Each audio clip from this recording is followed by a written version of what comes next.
Dear students, class 10th के math subject में exercise 11.2 पढ़ रहे हैं और उसका देखते हैं बच्चों क्वेश्चन नंबर 8। क्वेश्चन नंबर 8 है कि त्रिभुज एबीसी की भुजा ए बी पर डी व ई दो ऐसे बिंदु स्थित हैं कि ए डी बराबर बी ई। देखिए सॉल्यूशन करें, जैसा आपको दे रखा उसी के अनुसार बना लेते हैं कि भाई एक त्रिभुज है ए बी सी,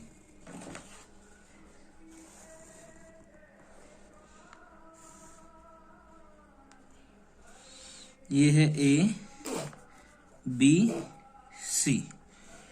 इस एबीसी त्रिभुज की भुजा ए बी पर यानी कि इस वाली भी भुजा पर दो बिंदु स्थित है डी और ई। तो ये तो बिंदु है डी और ये वाला बिंदु है पी, सॉरी डी व ई। तो ये दो बिंदु हो गए कि A D is parallel to BE, sorry A D बराबर बीई, यानी कि जितना ये ए डी है उतना ही क्या है बेटा बीई है।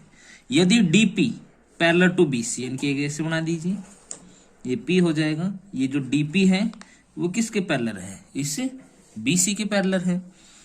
और E Q is parallel to A C, तो इस प्रकार से हम क्या बना देते हैं क्यों, इनकी ये ई क्यू है ये इसके पैरेलल है।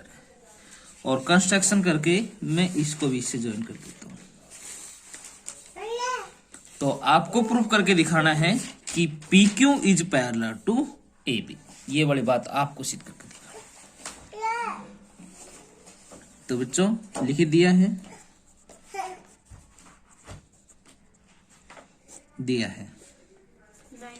त्रिभुज ए बी सी की भुजा ए बी पर डी व ई बिंदु स्थित है और किस प्रकार से स्थित है कि ए डी बराबर बीई। एक बात बोल रखी है कि डीपी है वो पैरेलल है किसके, बीसी के, और क्यू ई ये पैरेलल है बच्चों एसी के। तो सिद्ध करना है,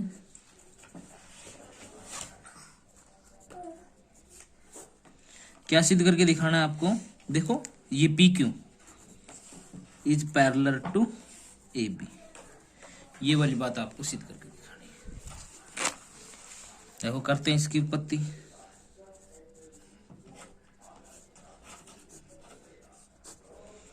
सबसे पहले मैं काम करता हूं, देखिए इसमें ये डीपी और ये पैरेलल बताइए ना त्रिभुज एबीसी में, त्रिभुज एबीसी में क्या है, DP is parallel to BC.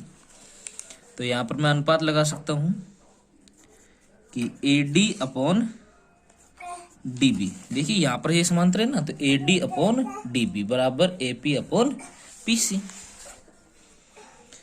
AP upon PC. ये कहां से लिख दिया मैंने, by BPT, basic proportionality theorem, और इक्वेशन नंबर फर्स्ट हो गई। आगे हम काम करते हैं त्रिभुज। देखिए नेक्स्ट इसने क्या बोला है, ई क्यू, तो इस पर नाम लिख देता हूं त्रिभुज बीएसी में, त्रिभुज बी ए सी में क्या लिख रखा है इसमें बच्चों कि Q E is parallel to A C, इनकी ये Q E is parallel to A C. तो इसमें क्या लिख सकता हूं, B Q upon Q C equal to BE upon E. तो बच्चों इसमें मैं ये लिख सकता हूं इसमें कि BE upon E A equal to B Q upon Q C by B P T, और इक्वेशन नंबर सेकंड। आगे देखिए, देख बच्चों एक दे रखी है आपको एक बात कि ए डी बराबर बीई दिया है, ये ए डी इस बीई के बराबर है। तो मैं दोनों तरफ ईडी जोड़ने पर, दोनों तरफ ईडी, यानी कि बीच वाला भाग ना दोनों तरफ जोड़ देते हैं, जोड़ने पर एडी प्लस ईडी बराबर बीई प्लस ईडी। तो देखिए एडी प्लस ईडी यानी कि एडी प्लस ईडी, तो क्या बन जाएगा एई बराबर बीई प्लस ईडी, तो ये क्या बन जाएगा बी डी।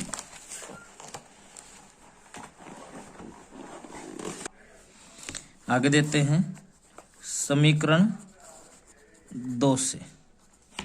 देखिए समीकरण 2 अपना क्या था, ये वाला था कि बीई अपॉन ई ए, तो बीई की प्लेस पे क्या लिख सकता हूं मैं, देखिए बीई की प्लेस पे एडी अपॉन ई ए, ये ई ए की प्लेस पे मैं क्या लिख दूं बी डी लिख दूं, या बी डी बराबर ये आगे वाला ऐसे कैसे चलने थे B Q upon Q C, और इसे मैं बोल देता हूं इक्वेशन नंबर 3। तो समीकरण 1 व 3 से देखिए समीकरण नंबर 1 में था, देखिए बच्चों समीकरण नंबर 1 में क्या है AD upon D B equal to APA यानी एपी अपॉन पीसी, तो इसमें भी क्या है AD upon B D equal to B Q upon Q C, इनकी दोनों का एलएचएस सेम है।